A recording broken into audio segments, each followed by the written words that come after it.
Erich Raeder, el gran almirante del Tercer Reich. En el banquillo de los acusados de Nuremberg, entre los rostros más conocidos del alto mando nazi, se sentaba un hombre de 69 años, de porte militar impecable y mirada distante. Erich Raeder, gran almirante de la Kriegsmarine, representaba una figura única entre los acusados, un oficial de la vieja escuela prusiana que había servido bajo 3 sistemas políticos diferentes y que ahora enfrentaba juicio por crímenes cometidos por la Marina que él mismo había reconstruido desde las cenizas de la Primera Guerra Mundial. A diferencia de figuras como Göring, Himmler o Goebbels, cuyas personalidades extravagantes y crueldades evidentes los convirtieron en símbolos del nazismo, Raeder permanece como una figura más enigmática en la historia del Tercer Reich. No era un fanático ideológico, no era un oportunista político, ni siquiera era particularmente cercano a Hitler en términos personales. Era, ante todo, un marino profesional, un estratega naval cuyas ambiciones para la flota alemana chocaron constantemente con las realidades de una guerra que nunca estuvo preparado para librar. Este es el relato de Erich Raeder, el hombre que transformó una marina humillada en una fuerza formidable, que planificó una guerra naval que nunca llegó a materializarse como él imaginaba, y que finalmente fue desplazado por un rival más joven y más audaz. Es la historia de un oficial cuya lealtad al concepto abstracto de Alemania lo llevó a servir a un régimen criminal, y cuyas decisiones navales ayudaron a prolongar una guerra devastadora. Capítulo 1. Forjado en el mar imperial. Erich Johann Albert Raeder nació el 24 de abril de 1876 en Wandsbek, cerca de Hamburgo, en el seno de una familia de clase media con fuertes tradiciones educativas. Su padre, Heinrich Raeder, era director de un instituto de idiomas, un hombre culto que inculcó en su hijo el valor de la educación, la disciplina y el servicio. Su madre, Gertrud, provenía de una familia de músicos, aportando un elemento cultural refinado al hogar. Desde temprana edad, Erich mostró una fascinación por el mar y por la creciente marina del Imperio alemán. En aquellos años finales del siglo XIX, Alemania estaba experimentando una transformación radical bajo el liderazgo del Kaiser Guillermo II. El joven emperador, obsesionado con desafiar la supremacía naval británica, había iniciado un ambicioso programa de construcción naval que capturaría la imaginación de una generación entera de jóvenes alemanes. En abril de 1894, con apenas 18 años, Raeder ingresó a la Armada Imperial Alemana como cadete naval. Era un momento extraordinario para unirse a la Kaiserliche Marine. El almirante Alfred von Tirpitz acababa de asumir el liderazgo de la Marina y estaba transformándola de una fuerza costera menor en una armada de alta mar, capaz de rivalizar con las grandes potencias navales del mundo. Raeder demostró ser un cadete excepcional. Era meticuloso, intelectualmente dotado, y poseía una capacidad natural para absorber las complejidades de la estrategia naval y la táctica. A diferencia de muchos de sus compañeros, que veían la vida naval como una aventura romántica, Raeder la abordaba con seriedad académica. Estudiaba historia naval con fervor particular, especialmente las campañas del almirante Horatio Nelson y la evolución de la doctrina naval británica. En 1897, Raeder completó su formación básica y fue comisionado como alférez de fragata. Comenzó su servicio activo en el crucero SMS Deutschland, donde experimentó por primera vez la vida en alta mar. Durante estos años formativos, desarrolló una profunda admiración por la Royal Navy británica, no solo por su poderío técnico, sino por sus tradiciones, su profesionalismo y su cultura institucional. Esta admiración persistiría toda su vida, incluso cuando esa misma armada se convirtiera en su principal adversario. Los primeros años del siglo XX vieron a Raeder ascender constantemente en la jerarquía naval. En 1903 fue promovido a teniente y asignado a varias embarcaciones de la flota en expansión. Sirvió en el SMS Prinz Heinrich y posteriormente en el SMS Freya, ganándose una reputación de oficial competente, disciplinado y profundamente versado en táctica naval. Un punto de inflexión en su carrera temprana llegó cuando fue seleccionado para servir en el Estado Mayor del príncipe Heinrich de Prusia, hermano menor del Kaiser y gran almirante de la Marina. Esta posición lo expuso a los más altos niveles de la política naval alemana y le proporcionó una comprensión íntima de cómo las decisiones estratégicas se tomaban en las esferas del poder. El príncipe Heinrich reconoció rápidamente las capacidades intelectuales de Raeder y lo empleó no solo como ayudante naval, sino como confidente en asuntos de estrategia. Durante este período, Raeder también se embarcó en lo que sería una pasión de toda la vida, la escritura sobre historia y estrategia naval. Comenzó a contribuir con artículos para publicaciones navales profesionales, analizando campañas históricas y debatiendo cuestiones de doctrina naval. Sus escritos demostraban una mente analítica y una capacidad para sintetizar lecciones históricas con aplicaciones contemporáneas. En 1911, Raeder se casó con Erika Hasler, hija de un director de escuela de Alemania del Sur. El matrimonio, que duraría toda su vida, produciría 3 hijos, un hijo y 2 hijas.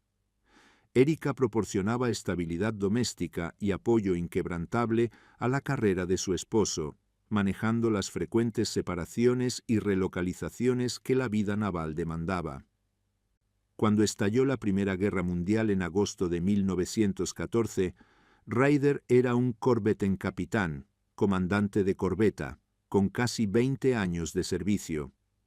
Fue asignado como oficial de operaciones en el crucero de batalla SMS Seydlitz, uno de los buques más poderosos de la flota de alta mar alemana. Esta asignación lo colocaría en el centro de algunos de los enfrentamientos navales más significativos de la guerra. Capítulo 2.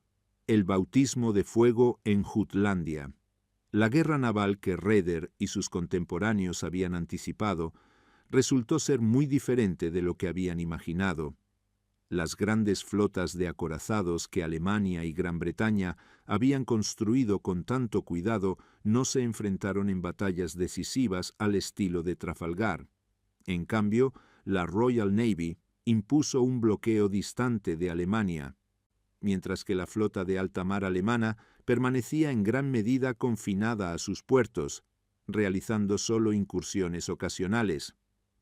Raeder experimentó esta frustración estratégica de primera mano.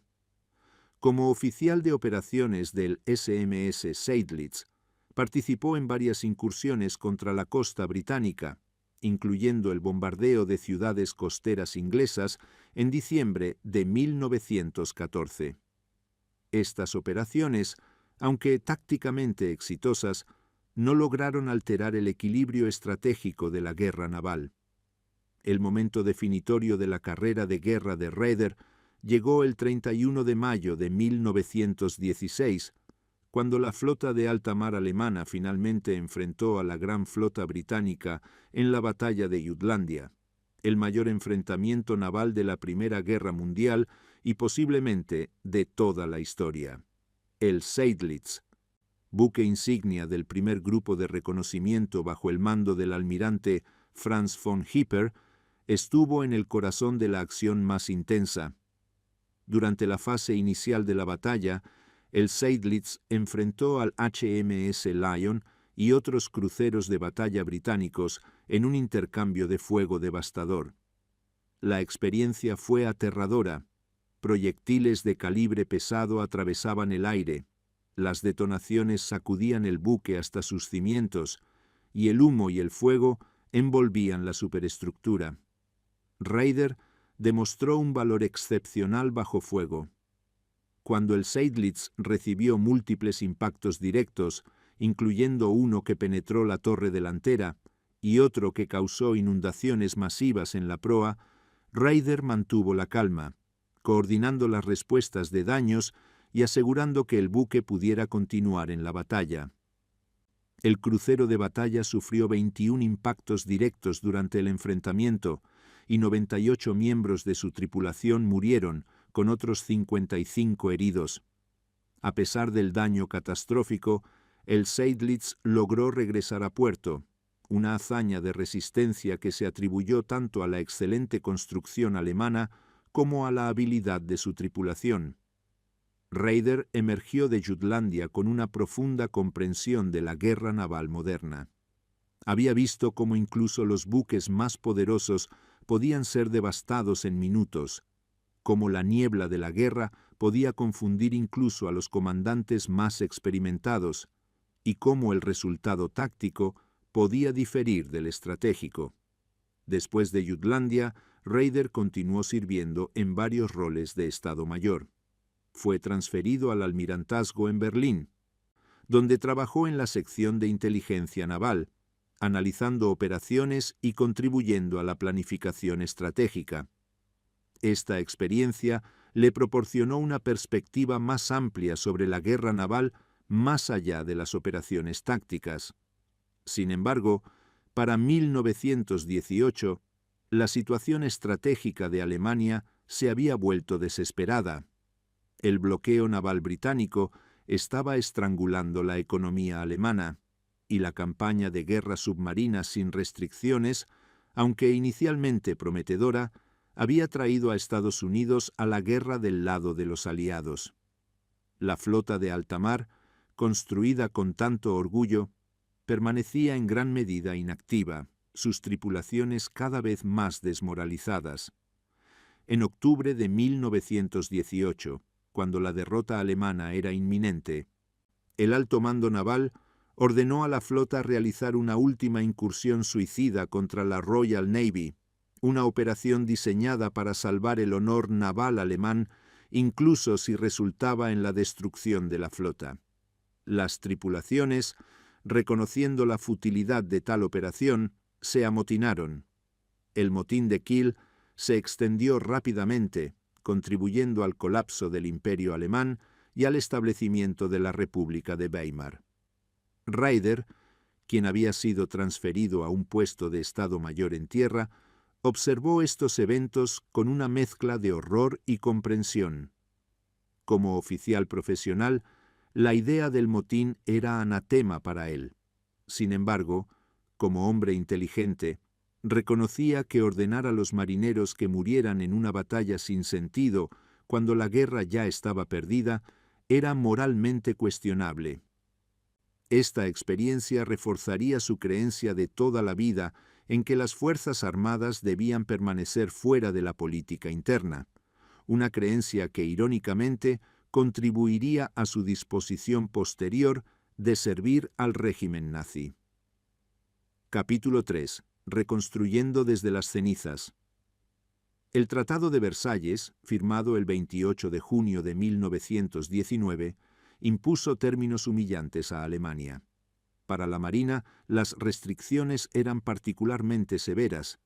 La orgullosa flota de alta mar fue internada en Scapa Flow, donde sus propias tripulaciones la hundieron en un último acto de desafío. El tratado limitaba a la nueva Reichsmarine a un máximo de 15.000 hombres y prohibía submarinos por completo. Los buques de superficie estaban restringidos a un desplazamiento máximo de 10.000 toneladas para los acorazados y 6.000 para los cruceros. Para oficiales como Raider, que habían dedicado sus carreras a construir una armada poderosa, estos términos eran devastadores. Sin embargo, también presentaban un desafío intelectual único: cómo crear una fuerza naval efectiva dentro de límites tan restrictivos. Raider optó por permanecer en la Marina de la posguerra, a diferencia de muchos de sus contemporáneos que se retiraron disgustados. Entre 1920 y 1922, comandó el crucero ligero SMS Berlín, ganando experiencia en comando de mar durante un período de recursos extremadamente limitados. Posteriormente fue asignado al Almirantazgo Naval, donde trabajó en el Archivo Histórico Naval, investigando y escribiendo sobre las operaciones navales de la Primera Guerra Mundial. Este trabajo histórico no era meramente académico. Raeder estaba profundamente involucrado en la batalla intelectual sobre quién tenía la culpa de la derrota naval de Alemania. Trabajó para defender la reputación de la Marina contra acusaciones de que había fallado en su deber, argumentando que las limitaciones políticas y estratégicas, más que la incompetencia naval, habían impedido una victoria alemana en el mar. En 1925, Raeder produjo su obra más significativa, una historia oficial de las operaciones de cruceros en la Primera Guerra Mundial. Este trabajo de 2 volúmenes, titulado La guerra de cruceros en los mares exteriores, demostró su dominio de la historia naval y su capacidad para sintetizar operaciones complejas en narrativas coherentes. El trabajo también reveló su filosofía estratégica, admiración por operaciones audaces, énfasis en el profesionalismo y la iniciativa, y creencia en el poder de los asaltantes de comercio para desafiar a enemigos superiores. Durante estos años, Raeder también se estableció como un experto en derecho marítimo internacional y tratados navales. Asistió a varias conferencias internacionales sobre limitación de armamentos, donde defendió la posición alemana mientras simultáneamente buscaba formas de maximizar las capacidades de la Marina dentro de los límites del tratado. En 1928, Raeder fue ascendido a almirante y nombrado comandante en jefe de la Armada Naval, el puesto más alto en la Reichsmarine. Tenía 52 años y había servido en la Marina durante 34 años. Su nombramiento fue visto como un triunfo para la facción profesional y apolítica de la Marina sobre elementos más politizados. Como comandante en jefe, Raeder enfrentó desafíos formidables. La Reichsmarine era pequeña, subfinanciada y técnicamente inferior a las armadas de las grandes potencias. Además, la posición geográfica de Alemania, con acceso limitado al océano abierto, presentaba desventajas estratégicas inherentes. Polonia y Francia, aliados potenciales, podían estrangular el comercio alemán simplemente controlando las rutas marítimas del Báltico y el Mar del Norte. Raeder respondió con un programa de modernización cuidadosamente calibrado. Reconoció que Alemania nunca podría igualar a la Royal Navy británica en una competencia de construcción naval tradicional. En cambio, buscó crear una flota de calidad que pudiera desafiar a enemigos superiores mediante diseño superior, tecnología innovadora y doctrina táctica inteligente. Bajo su liderazgo, la Reichsmarine desarrolló los llamados acorazados de bolsillo, buques que técnicamente cumplían con las limitaciones del Tratado de Versalles, pero incorporaban características innovadoras. El Deutschland, votado en 1931, desplazaba oficialmente menos de 10.000 toneladas, pero estaba equipado con motores diésel que le daban un alcance excepcional, blindaje avanzado y armamento pesado. Estos buques fueron diseñados específicamente para la guerra de cruceros. Podían superar cualquier cosa más fuerte y destruir cualquier cosa más rápida. Raeder también supervisó mejoras en entrenamiento, doctrina y moral. Estableció altos estándares de profesionalismo, enfatizando tanto la competencia técnica como el carácter ético. Bajo su liderazgo, la Reichsmarine desarrolló una reputación de excelencia profesional que contrastaba marcadamente con el caos político de la República de Weimar. Sin embargo, este período también reveló las ambigüedades morales de la posición de Raeder. como oficial profesional que insistía en que los militares debían permanecer fuera de la política, inicialmente mantuvo distancia del creciente partido nazi. Sin embargo, su visión de una marina fuerte y respetada, libre de interferencia política, lo cegó gradualmente a las implicaciones de servir a un régimen cada vez más radical. Capítulo 4. Pactando con el diablo. El 30 de enero de 1933, Adolf Hitler se convirtió en canciller de Alemania. Para Raeder y la Marina, este evento presentaba tanto oportunidades como peligros. Por un lado, Hitler prometía repudiar las restricciones de Versalles y reconstruir el poder militar alemán. Para una armada que había languidecido bajo limitaciones del tratado durante 14 años, esto era profundamente atractivo. Por otro lado, Hitler era un líder impredecible y radical, cuyas ambiciones políticas podían arrastrar a Alemania a otra guerra catastrófica. La relación inicial entre Raeder y Hitler fue cautelosa y formal. A diferencia de Göring, quien abrazó entusiastamente el nacionalsocialismo, o de Himmler, quien era un verdadero creyente ideológico, Raeder mantuvo la postura tradicional prusiana de servicio profesional sin compromiso político. No se unió al partido nazi, no participó en sus rituales y mantuvo su distancia personal del movimiento. Sin embargo, Hitler reconoció rápidamente el valor de mantener a Raeder en su posición. El almirante representaba continuidad profesional, competencia técnica y respetabilidad internacional, precisamente las cualidades que Hitler necesitaba mientras reconstruía las fuerzas armadas alemanas. Además, la visión de Raeder de una marina poderosa se alineaba con las propias ambiciones de Hitler de hacer de Alemania una potencia mundial. En marzo de 1935, Hitler repudió públicamente las cláusulas de desarme del Tratado de Versalles. La Reichsmarine se convirtió en la Kriegsmarine, la Marina de Guerra, y Raeder recibió autorización para expandir significativamente la flota. Esto marcó el comienzo de lo que sería un programa de construcción naval extraordinariamente ambicioso. Un momento crucial llegó en junio de 1935 con el Acuerdo Naval Anglo-Alemán. Hitler, buscando evitar una carrera armamentista naval con Gran Bretaña, que Alemania inevitablemente perdería, propuso limitar la marina alemana al 35% del tonelaje de la Royal Navy, con paridad en submarinos. Sorprendentemente, el gobierno británico aceptó, viendo esto como una forma de limitar el rearme alemán.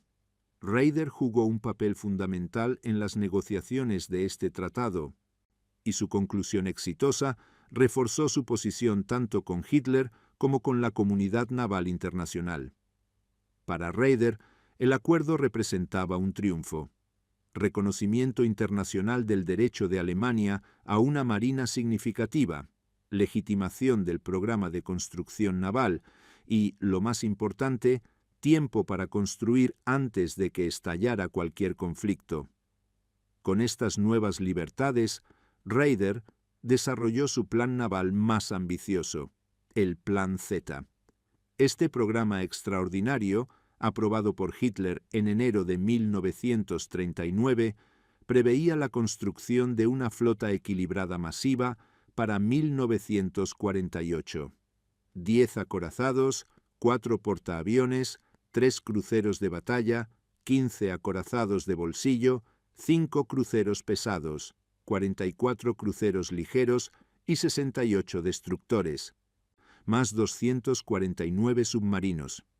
El Plan Z reveló tanto la brillantez estratégica como el autoengaño de Raeder. Entendía que Alemania nunca podría igualar a la Royal Navy, buque por buque. En cambio, imaginaba una flota que pudiera desafiar el dominio británico de las rutas marítimas del Atlántico mediante una combinación de unidades de superficie poderosas y una gran fuerza submarina. Los acorazados y cruceros atacarían el comercio aliado, obligando a la Royal Navy a dispersar sus fuerzas, mientras que los submarinos estrangularían las líneas de suministro británicas. Sin embargo, el Plan Z se basaba en un supuesto fundamental, que Alemania no estaría en guerra hasta al menos 1945, dando tiempo para completar el programa de construcción. Hitler había asegurado personalmente a Raeder que esta era su intención, prometiendo que buscaría sus objetivos políticos mediante diplomacia y amenazas limitadas, no mediante una guerra europea general. Durante estos años, Raeder disfrutó de acceso sin precedentes a Hitler. Se reunían regularmente, discutiendo no solo asuntos navales, sino también estrategia más amplia. Raeder se convirtió en uno de los pocos oficiales mayores en quien Hitler confiaba para asesoramiento estratégico. Esta relación le dio a Raeder una influencia considerable, pero también lo comprometió cada vez más con el régimen nazi. Las ambigüedades morales de esta relación se hicieron evidentes durante varios episodios. En noviembre de 1938, después de la Kristallnacht, cuando turbas nazis atacaron negocios judíos y sinagogas en toda Alemania, Raeder permaneció en silencio. Como comandante de la Marina, emitió directivas que impedían que judíos sirvieran como oficiales, aunque inicialmente permitió que algunos técnicos judíos calificados continuaran en roles civiles. Cuando se le presionó posteriormente para que eliminara incluso a estos trabajadores esenciales, cumplió. Raeder justificó estas acciones ante sí mismo y ante otros, argumentando que la Marina debía permanecer fuera de la política. Al cumplir con las políticas raciales del régimen, creía que estaba protegiendo la autonomía profesional de la Marina. Esta fue una racionalización que muchos militares alemanes emplearon, pero representaba una abdicación moral fundamental. Sin embargo, también había límites a la complicidad de Raeder. A diferencia de algunos de sus contemporáneos, nunca abrazó la ideología nazi. Su motivación no era odio racial o expansionismo fanático, sino nacionalismo tradicional y ambición profesional. Quería restaurar la marina alemana a la grandeza, hacer de Alemania una potencia mundial respetada y borrar las humillaciones de Versalles. Estas eran metas que muchos alemanes patrióticos compartían, independientemente de su opinión sobre el nazismo. Para 1939, Raeder había supervisado una transformación notable de la marina alemana. La flota había crecido de prácticamente nada a una fuerza formidable, aunque todavía muy inferior a la Royal Navy.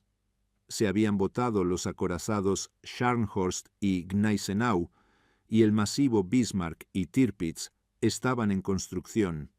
La fuerza submarina estaba expandiéndose rápidamente. La Marina había desarrollado tácticas sofisticadas, entrenamiento superior y alta moral. Sin embargo, esta impresionante construcción se basaba en fundamentos inestables. El Plan Z asumía años de paz que Hitler no tenía intención de proporcionar. Las ambiciones expansionistas del Führer en Europa Oriental hacían inevitable la guerra, y esa guerra llegaría mucho antes de que la marina alemana estuviera lista para enfrentarla. Capítulo 5. La guerra para la que no estaba preparado. El 1 de septiembre de 1939, las fuerzas alemanas invadieron Polonia, iniciando la Segunda Guerra Mundial. 3 días después, Gran Bretaña y Francia declararon la guerra a Alemania. Para Erich Raeder, estas noticias llegaron como un shock devastador. La guerra por la que había estado construyendo, la guerra que el Plan Z estaba diseñado para librar, no se suponía que llegara hasta 1945 como mínimo. Ahora había llegado 6 años antes, y la Kriegsmarine no estaba ni remotamente preparada. En su diario, Raeder escribió sombríamente: La Marina de Guerra alemana no está en ningún sentido preparada adecuadamente para la gran lucha contra Inglaterra. La construcción de la flota de superficie todavía está en su primera etapa. Esta honesta evaluación capturaba la desesperación de su situación. Contra la Royal Navy británica, la Kriegsmarine era ridículamente inferior. Los británicos tenían 15 acorazados y cruceros de batalla contra los 2 de Alemania. Tenían 7 portaaviones contra ninguno alemán. Tenían 64 cruceros contra los 8 de Alemania. Raeder se reunió con Hitler el 10 de octubre de 1939 para presentar sus opciones estratégicas. La situación era desalentadora. Una batalla decisiva entre flotas al estilo tradicional era imposible. La Kriegsmarine sería aniquilada. En cambio, Raeder propuso una estrategia de tonnage warfare, guerra de tonelaje, usar submarinos y asaltantes de superficie para hundir el mayor tonelaje posible de embarque mercante aliado, buscando estrangular las líneas de suministro de Gran Bretaña. Esta estrategia tenía precedente histórico. Durante la Primera Guerra Mundial, los submarinos alemanes casi habían llevado a Gran Bretaña a la rendición mediante guerra submarina sin restricciones. Sin embargo, Raeder reconocía las limitaciones críticas. En septiembre de 1939, la Kriegsmarine tenía solo 57 submarinos, de los cuales solo 22 eran tipos oceánicos capaces de operar en el Atlántico. El propio comandante de submarinos de Raeder, Karl Dönitz, había argumentado que necesitaría al menos 300 submarinos para estrangular efectivamente a Gran Bretaña. El abismo entre lo requerido y lo disponible era enorme. Los primeros meses de la guerra confirmaron estos temores. Los submarinos alemanes lograron algunos éxitos notables, incluyendo el hundimiento del portaaviones HMS Courageous en septiembre y del acorazado HMS Royal Oak en Scapa Flow en octubre. Estos éxitos proporcionaron propaganda valiosa, pero no alteraron el equilibrio estratégico fundamental. Los buques de superficie de Raeder también lograron victorias limitadas. Los acorazados de bolsillo Deutschland y Graf Spee fueron enviados al Atlántico como asaltantes de comercio. El Graf Spee hundió 9 barcos mercantes antes de ser acorralado por cruceros británicos frente a Uruguay en diciembre de 1939. Su comandante, capitán Hans Langsdorff, optó por hundir el buque en lugar de enfrentar una batalla imposible, un final ignominioso para lo que había sido una campaña prometedora. Para Raeder, la pérdida del Graf Spee fue particularmente amarga. Representaba no solo la destrucción de una unidad capital valiosa, sino también una demostración de la vulnerabilidad fundamental de los asaltantes de superficie. Los buques alemanes operaban lejos de las bases, sin apoyo aéreo, contra un enemigo con vastos recursos y dominio del mar. Las probabilidades eran abrumadoras. Capítulo 6. Triunfos y tragedias en los mares del norte. La primavera de 1940 trajo cambios dramáticos en el carácter de la guerra. La exitosa campaña de Hitler en Escandinavia demostró que, bajo ciertas circunstancias, operaciones audaces podían lograr resultados notables. Raeder había abogado fuertemente por la invasión de Noruega, argumentando que asegurar bases noruegas era esencial tanto para operaciones defensivas como ofensivas. La operación Weserübung, la invasión de Dinamarca y Noruega en abril de 1940, representó el uso más ambicioso de la Kriegsmarine hasta la fecha. Raeder comprometió prácticamente toda la flota de superficie a la operación, transportando tropas del ejército a puertos noruegos mientras simultáneamente defendían contra intervención británica. La operación fue tácticamente brillante, pero estratégicamente costosa. La marina alemana logró sus objetivos inmediatos, asegurando Noruega antes de que los británicos pudieran intervenir efectivamente. Sin embargo, los costos fueron devastadores. El crucero pesado Blücher fue hundido por fortalezas costeras noruegas.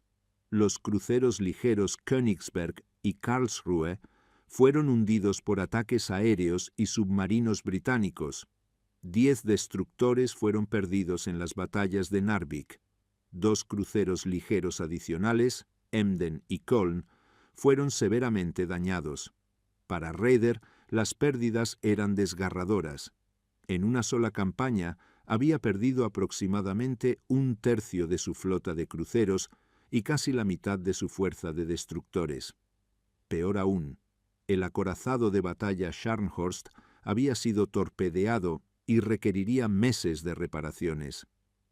La Kriegsmarine había demostrado que podía ejecutar operaciones complejas, pero había pagado un precio terrible. Sin embargo, estos sacrificios pronto parecieron triviales en comparación con los dramáticos eventos que se desarrollaron en Francia.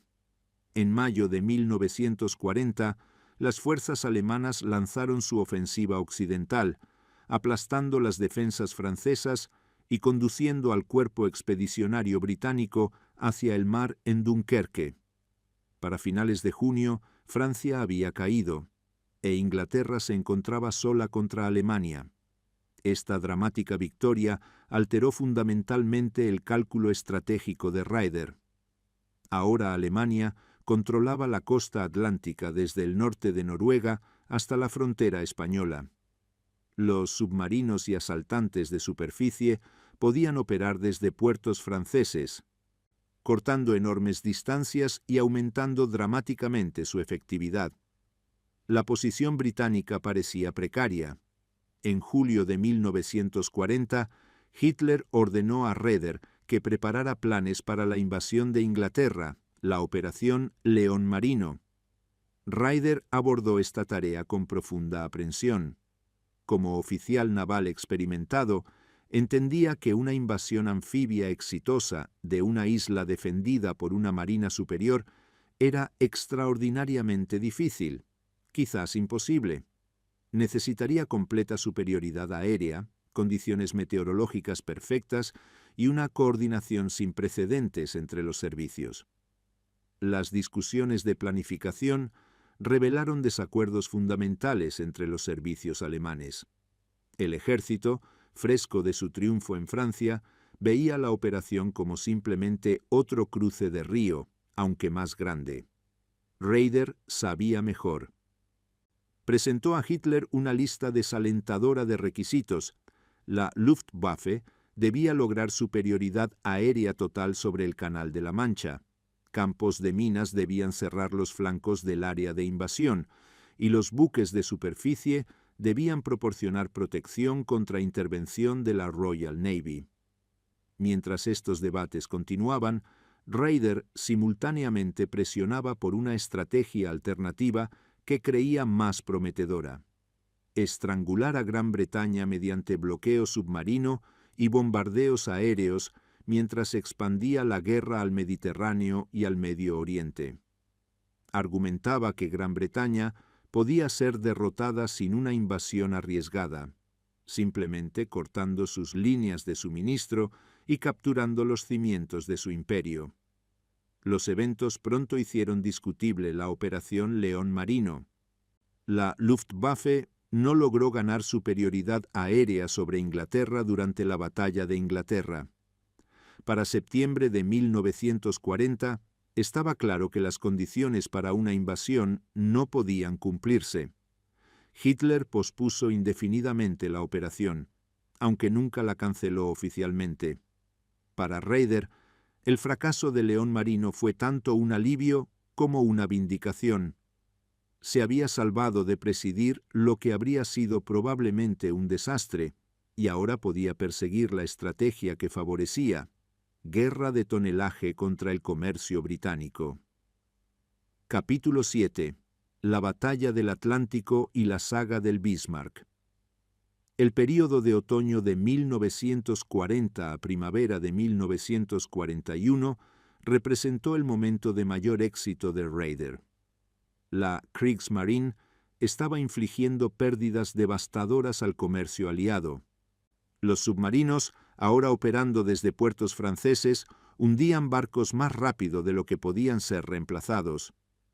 Los asaltantes de superficie, incluyendo los acorazados de batalla Scharnhorst y Gneisenau, estaban aterrorizando el Atlántico. Sin embargo, Raeder sabía que esta ventana de oportunidad era limitada.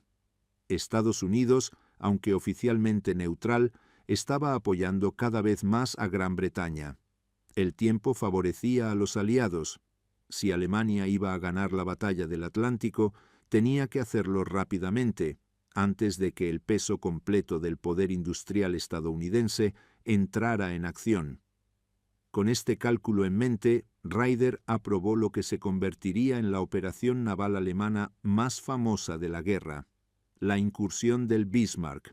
El Bismarck, junto con el crucero pesado Prinz Eugen, zarpó en mayo de 1941 con órdenes de penetrar en el Atlántico y devastar el comercio aliado. El plan era audaz, pero arriesgado. El Bismarck era el acorazado más poderoso de Europa, con artillería de 15 pulgadas, blindaje masivo y velocidad excepcional.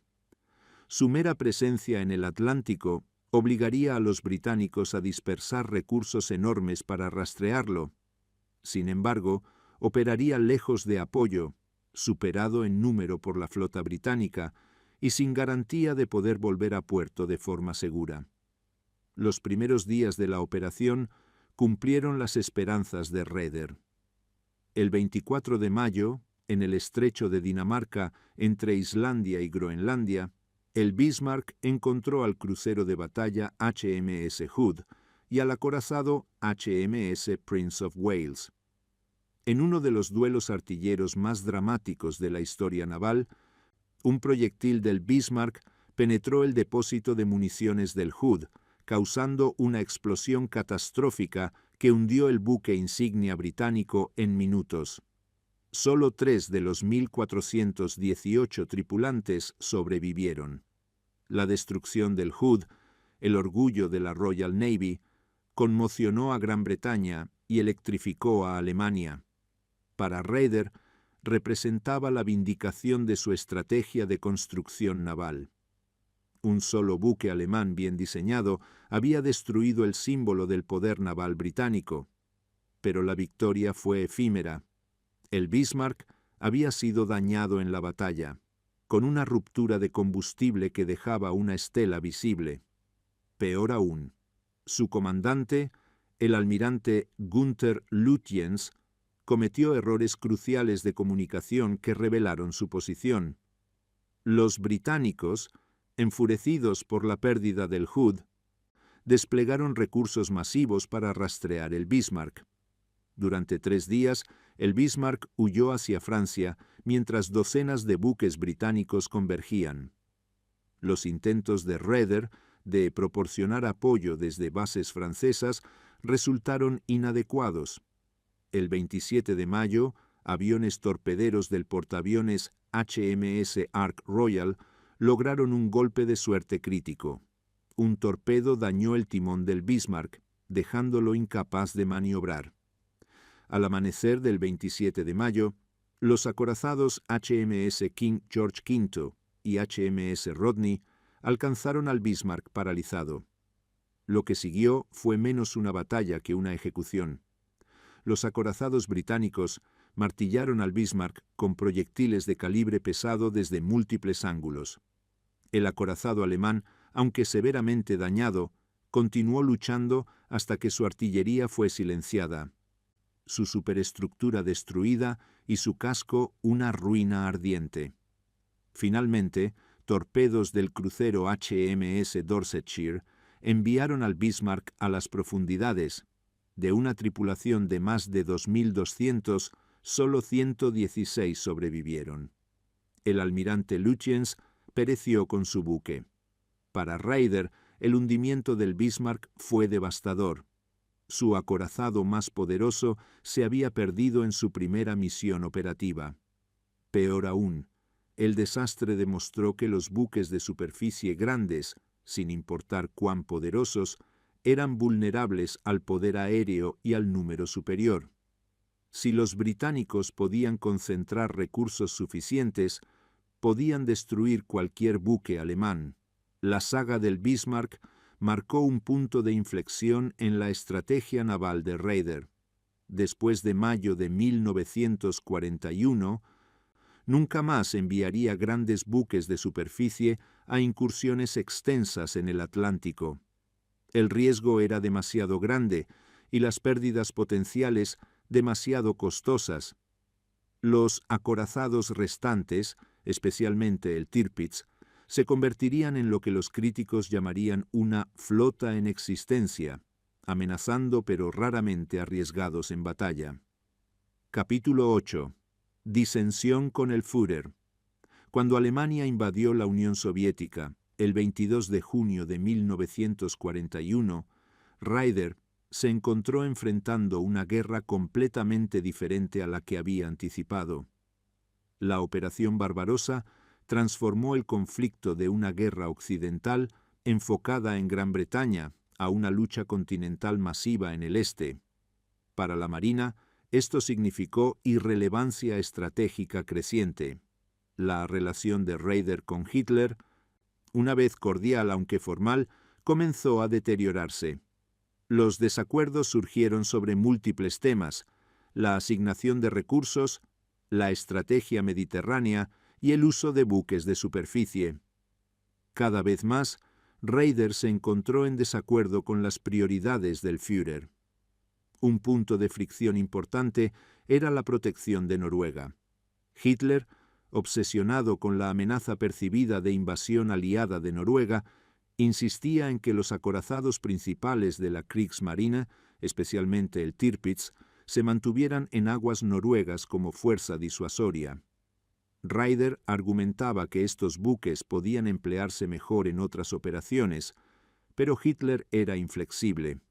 Las tensiones se intensificaron durante el verano y otoño de 1942. La guerra submarina en el Atlántico, aunque aún exitosa, estaba volviéndose cada vez más difícil. Los aliados estaban desplegando escoltas más efectivas, aviones de largo alcance y tecnología mejorada de detección de submarinos. Las pérdidas alemanas de submarinos estaban aumentando mientras los hundimientos aliados comenzaban a disminuir. Raeder presionó a Hitler por recursos adicionales para la guerra submarina: más astilleros para construcción de submarinos, más combustible, más tripulaciones entrenadas. Hitler, cada vez más consumido por la campaña oriental y la situación deteriorándose en el norte de África, estaba distraído e impaciente. Acusó a la Marina de ser ineficaz y desperdiciadora. El punto de ruptura llegó a finales de diciembre de 1942, durante la batalla del Mar de Barents. Un convoy británico con destino a la Unión Soviética fue interceptado por una fuerza alemana que incluía el crucero pesado Admiral Hipper y el acorazado de bolsillo Lützow. A pesar de su superioridad en potencia de fuego, los comandantes alemanes, operando bajo órdenes cautelosas de Raeder que prohibían riesgos innecesarios, fallaron en hundir el convoy. De hecho, perdieron un destructor ante escoltas británicas. Cuando Hitler se enteró del fiasco, entró en una furia. Convocó a Raeder a una audiencia el 6 de enero de 1943 y lo sometió a una diatriba de 90 minutos sobre la inutilidad de los buques de superficie. Hitler declaró que los grandes buques eran un desperdicio de recursos, que debían ser desmantelados, y su acero y artillería utilizados para defensa costera. Para Raeder, esto fue el insulto final. Había dedicado su vida profesional a construir la marina alemana. La idea de desmantelar los grandes buques, de reducir la armada que había creado a poco más que una fuerza costera, era insoportable. Además, reconoció que Hitler había perdido la fe en él y en su servicio. El 30 de enero de 1943, Raeder presentó su renuncia. Había servido como comandante en jefe de la Marina durante 15 años, navegando la transición de la República de Weimar al Tercer Reich, supervisando una transformación extraordinaria del poder naval alemán y liderando la Kriegsmarine durante 3 años y medio de guerra. Ahora, a los 66 años, su carrera había terminado. Capítulo 9. Eclipse y sucesión. Hitler aceptó la renuncia de Raeder, pero le ofreció un gesto de consolación, el título ceremonial de almirante inspector de la Marina, un puesto sin autoridad real, pero que le permitía mantener su rango y dignidad. Raeder aceptó, reconociendo que la alternativa podría ser retiro en desgracia o peor. El sucesor de Raeder fue Karl Dönitz, el comandante de la fuerza submarina. La elección fue tanto práctica como simbólica. Dönitz representaba todo lo que Raeder había fracasado en lograr: éxito operacional continuo, favorecimiento de Hitler y un enfoque en las únicas armas que aún estaban infligiendo daño significativo a los aliados, los submarinos. Para Raeder, la elevación de Dönitz debe haber sido particularmente amarga. Aunque los dos hombres habían trabajado juntos durante años, representaban filosofías navales fundamentalmente diferentes. Raeder había soñado con una flota equilibrada, capaz de proyectar poder en los océanos del mundo.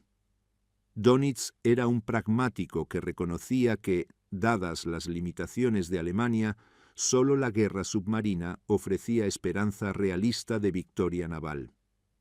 La relación entre Raeder y Dönitz durante el período de transición fue correcta pero distante. Dönitz respetaba la experiencia de Raeder, pero estaba impaciente por implementar sus propias ideas. Raeder, aunque oficialmente retirado, observaba con una mezcla de interés profesional y dolor personal mientras su sucesor transformaba la Marina. Durante los 2 años siguientes, Raeder llevó una existencia semi-retired. Asistió a ceremonias ocasionales, escribió informes históricos sobre operaciones navales y observó mientras la guerra se volvía inexorablemente contra Alemania. Los grandes buques de superficie que tanto había amado fueron sistemáticamente eliminados. El Scharnhorst fue hundido frente a Noruega en diciembre de 1943. El Tirpitz fue destruido por bombarderos británicos en noviembre de 1944. La guerra submarina, en la que Dönitz había puesto tanta fe, también se volvió contra Alemania. Para 1944, las contramedidas aliadas habían vuelto los submarinos cada vez más ineficaces y vulnerables. Las pérdidas alemanas se dispararon mientras los hundimientos disminuyeron. La batalla del Atlántico, que una vez había parecido ganable, se perdió decisivamente. Mientras el cerco se cerraba sobre Alemania, Raeder permanecía en su residencia en las afueras de Berlín, cada vez más aislado e irrelevante. El triunfo de su vida profesional, la reconstrucción de la Marina alemana, se había convertido en cenizas. Los buques que había construido fueron hundidos o capturados. Los hombres que había entrenado murieron por miles. La estrategia que había defendido resultó inadecuada para las realidades de la guerra moderna.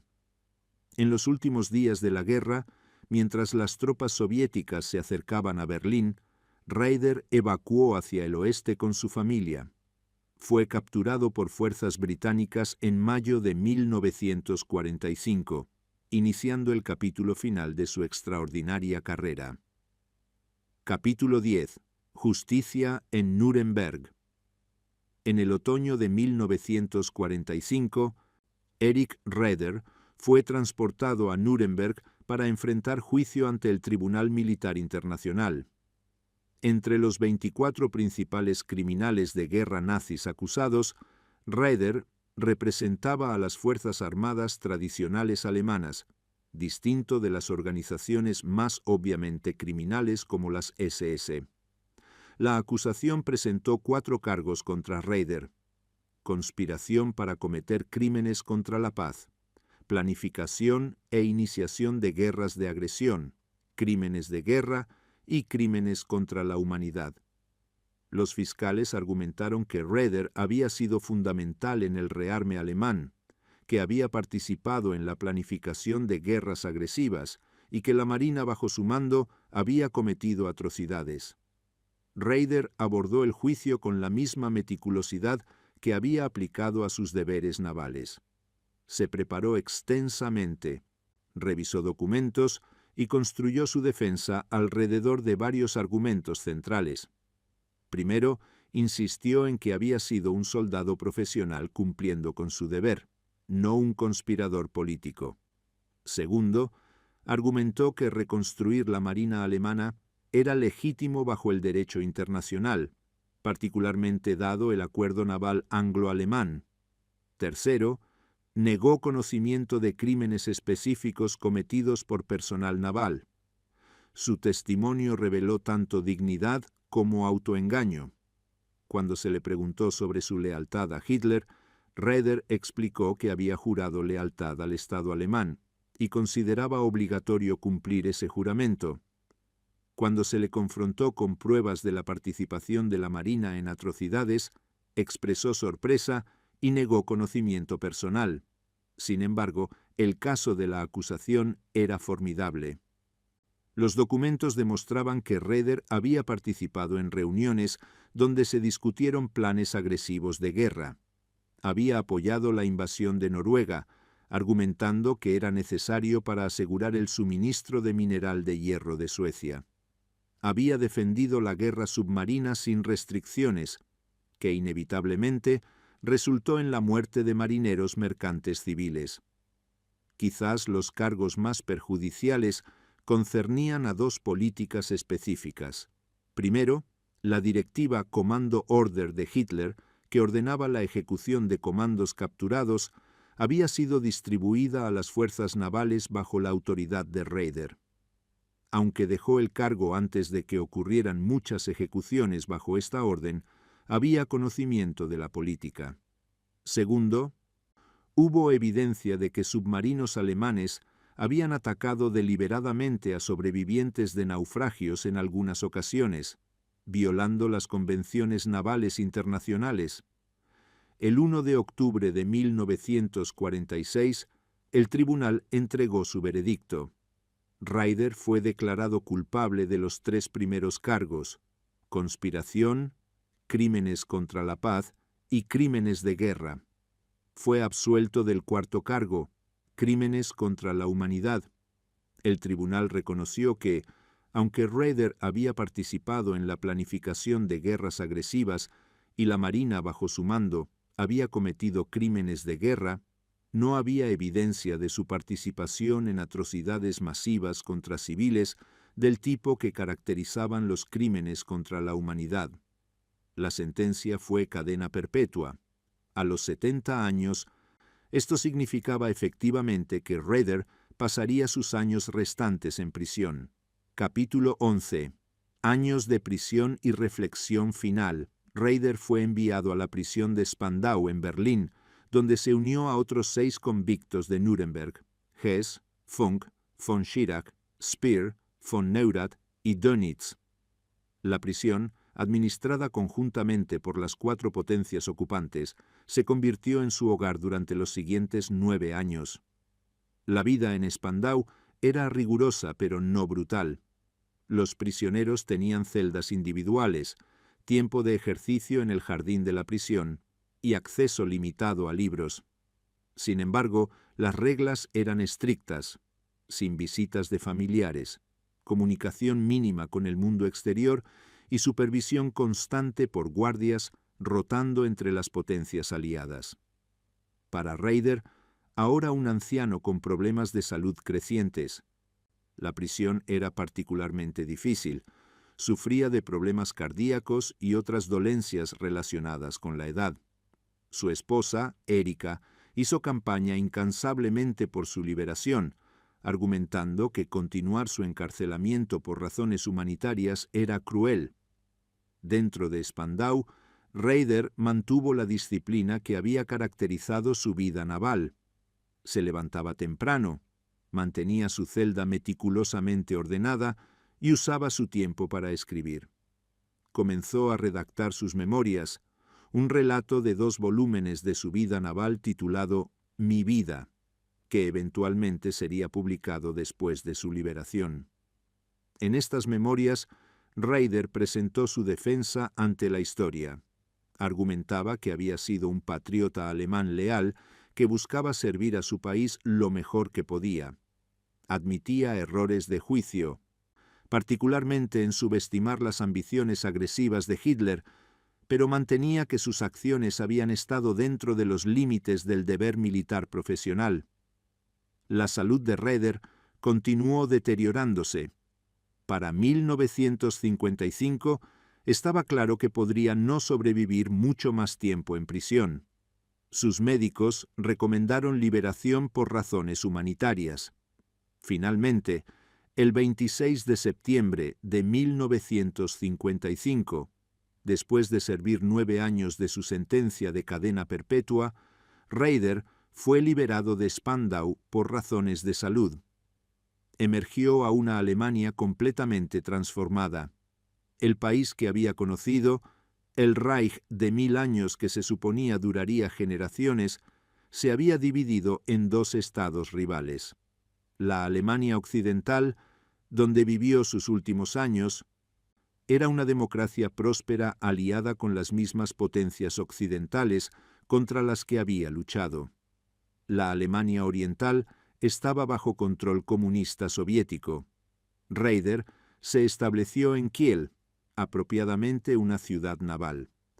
Pasó sus años restantes en relativo retiro, aunque ocasionalmente daba entrevistas y asistía a reuniones de veteranos navales.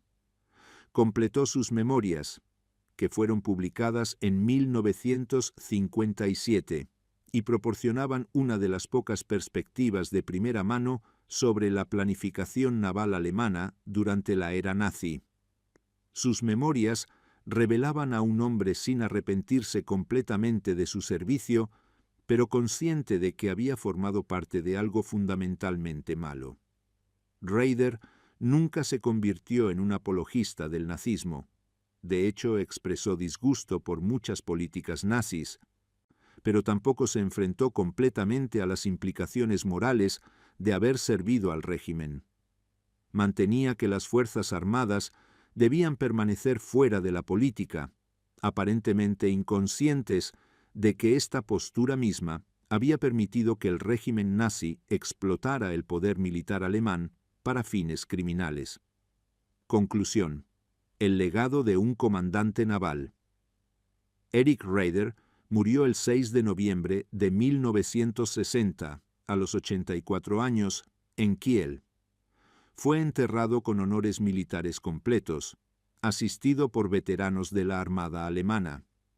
Su muerte marcó el final de una era, el fallecimiento del último de los grandes almirantes de la Alemania imperial que había presenciado la transición de la monarquía a la república y al Tercer Reich. Evaluar el legado de Raeder requiere navegar tensiones complejas. Como estratega naval y comandante militar, sus logros eran innegables. Transformó una marina humillada y restricta en una fuerza formidable. Supervisó innovaciones en diseño naval, táctica y doctrina. Bajo su liderazgo, la Kriegsmarine ejecutó operaciones complejas y desafió a enemigos superiores. Sin embargo, estos logros técnicos y profesionales no pueden separarse del contexto moral en el que ocurrieron. Raeder puso sus considerables talentos al servicio de un régimen genocida. La marina que construyó ayudó a prolongar una guerra que resultó en decenas de millones de muertes. Los buques que diseñó y los hombres que entrenó participaron en crímenes de guerra, incluyendo ataques a marineros mercantes civiles y la ejecución de prisioneros. La defensa de Raeder de que era simplemente un soldado profesional cumpliendo con su deber es moralmente inadecuada. El profesionalismo militar no absuelve a uno de responsabilidad por servir a fines criminales. Su insistencia en que las Fuerzas Armadas debían permanecer fuera de la política ignoraba la realidad de que la neutralidad política frente a un régimen criminal es en sí misma una elección moral y equivocada. Al mismo tiempo, Raeder no era un fanático ideológico. No compartía las obsesiones raciales de Hitler, no participó en el Holocausto y expresó privadamente disgusto por muchas políticas nazis. Sus motivaciones eran nacionalismo tradicional, ambición profesional y lealtad a un concepto abstracto de Alemania que lo cegó a las realidades del régimen al que servía. Como estratega, Raeder demostró tanto brillantez como limitaciones fundamentales. Su comprensión de la estrategia naval era sofisticada, su planificación meticulosa y su visión ambiciosa. Sin embargo, construyó su estrategia sobre supuestos fundamentalmente defectuosos: que Hitler mantendría la paz hasta que la Marina estuviera lista, que Gran Bretaña podía ser derrotada mediante bloqueo submarino solo, y que Alemania podía ganar una guerra naval contra la coalición británica y estadounidense combinada. La rivalidad entre Raeder y Dönitz ilumina debates más amplios sobre estrategia naval. Raeder representaba la tradición de la flota equilibrada, creyendo que el verdadero poder naval requería buques de superficie capaces de proyectar poder y controlar el mar. Dönitz representaba una visión más limitada, pero quizás más realista, que dadas las limitaciones de Alemania, solo la guerra submarina ofrecía esperanza de éxito. La historia vindicó a Dönitz, aunque solo temporalmente, ya que finalmente ni el enfoque tuvo éxito contra el poder industrial aliado. La saga del Bismarck encapsula tanto las esperanzas como los fracasos de la estrategia de Raeder. El buque representaba lo que Raeder soñaba que la Marina alemana pudiera lograr: diseño técnico superior, entrenamiento excelente y capacidad para desafiar a enemigos superiores. Sin embargo, su destrucción demostró las limitaciones fundamentales de la estrategia de Raeder. Un solo buque, sin importar cuán poderoso, no podía alterar el equilibrio estratégico contra un enemigo con recursos superiores. Quizás la tragedia más profunda de la carrera de Raeder fue que sus logros profesionales se lograron al servicio de una causa fundamentalmente malvada. Dedicó su vida a construir y perfeccionar un instrumento de poder militar, solo para verlo empleado para fines que violaban los valores profesionales que afirmaba valorar. Su lealtad a la institución de la Marina y al concepto abstracto de Alemania lo cegó a su obligación moral más fundamental: rechazar servir a un régimen criminal. El veredicto de Nuremberg sobre Raeder fue, en última instancia, justo.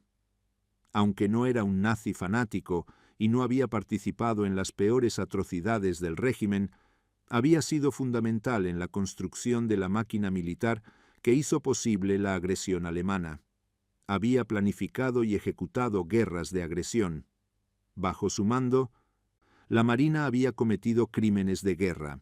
Era, en palabras del tribunal, culpable de crímenes contra la paz. Hoy, Erich Raeder permanece como una figura de advertencia, un oficial talentoso y dedicado cuyo profesionalismo no pudo sustituir el juicio moral.